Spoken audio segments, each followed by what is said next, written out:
ரஜினிகாந்த் அவர்களுக்கும் வடிவேல் அவர்களுக்கும் ஏதாவது சண்டையா? இதை பற்றி வடிவேல் அவர்களே ஓப்பனாக சொல்லியிருக்காங்க. இப்போ நான் சண்டைன்னு சொன்ன உடனே ஒரு 10 வருஷத்துக்கு முன்னாடி இல்லை 15 வருஷத்துக்கு முன்னாடி வடிவேலுக்கும் ரஜினிகாந்துக்கும் சண்டை நடந்தேன் கண்டிப்பாக கிடையாது. இப்போ கூலி படத்தில் இந்த ஒரு சண்டை நடந்திருக்கு அப்படின்னு சொல்லப்படுகிறது. டீட்டெயிலாக பேச போகிறோம்.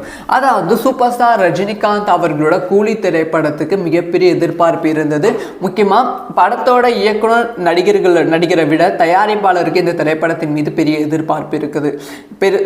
ஏன்னா இந்த திரைப்படத்தை 1000 கோடி வசூல் பண்ண வேண்டும் அப்படிங்கிற எதிர்பார்ப்புல சன் பிக்சர்ஸ் இருந்தது. ஆனால் என்ன நடந்துச்சு அப்படின்னு பார்த்தீங்கன்னா, இந்த திரைப்படம் கொஞ்சம் நெகட்டிவ் ரிவ்யூஸ் வந்ததால் அந்த ஒரு கதை போயிடுச்சு. அது வேற டாபிக். ஆனால் இந்த படத்தை தயாரிக்கும் போது சன் பிக்சர்ஸ் ஒரு விஷயம் ரொம்ப தெளிவாக இருந்தது.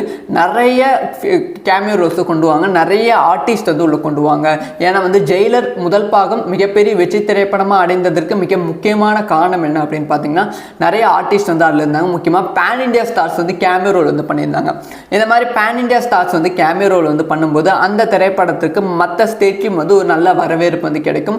அப்படி நல்ல வரவேற்பு கிடைத்தால் மக்கள் மற்ற ஸ்டேட்லையும் கொண்டாடுவாங்க. அப்போ தான் 1000 கோடி வசூல் ரொம்ப ஈஸியாக அடிக்க முடியும். அந்த ஒரு தாட்டு தான் இந்த திரைப்படத்தும் நிறைய ஸ்டார்ஸ் பிளான் பண்ணியிருந்தாங்க. ஆனால் என்ன ஆச்சு அப்படின்னு பார்த்தீங்கன்னா, ஒரு ட்விஸ்ட். அதாவது இதில் வடிவேல் அவர்களும் ஃபிக்ஸ் பண்ணியிருக்காங்க. அதாவது சன் பிக்சர்ஸ் வடிவேலையும் ஃபிக்ஸ் பண்ணியிருக்காங்க. ஸோ சின்ன காமெடி ரோலில் வடிவேல் அவர்கள் நடிக்க வைக்கலாம் அப்படிங்கிற ஃபிக்ஸ் டிசைட் பண்ணியிருக்காங்க. லோகேஷ் கனகராஜும் வடிவேல் அப்ரோச் பண்ணியிருக்காங்க. ஆனால் என்ன நடந்திருக்கு அப்படின்னு பார்த்தீங்கன்னா, வடிவேல் அவர்கள் இல்லை என்னால் முடியாதுன்னு சொல்லிட்டாங்க. ஏன்னா தொடர்ந்து நம்ம வடிவேல் திரைப்படங்களை பார்த்துருப்போம். தனக்கு ரொம்ப முக்கியத்துவம் கொடுக்கும் கதாபாத்திரத்தை மட்டுமே வடிவேல் அவர்கள் நடிக்கிறாங்க.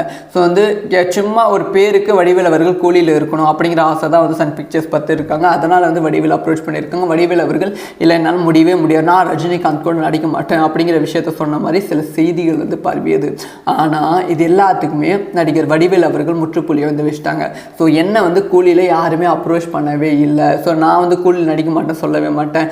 ஆனால் நான் கூலியில் நடிக்க மாட்டேன். இந்த மாதிரி என்னை பற்றி தப்பான நியூஸ்கள் நிறைய சேனல்ஸ் பரப்பிட்டு இருக்காங்க.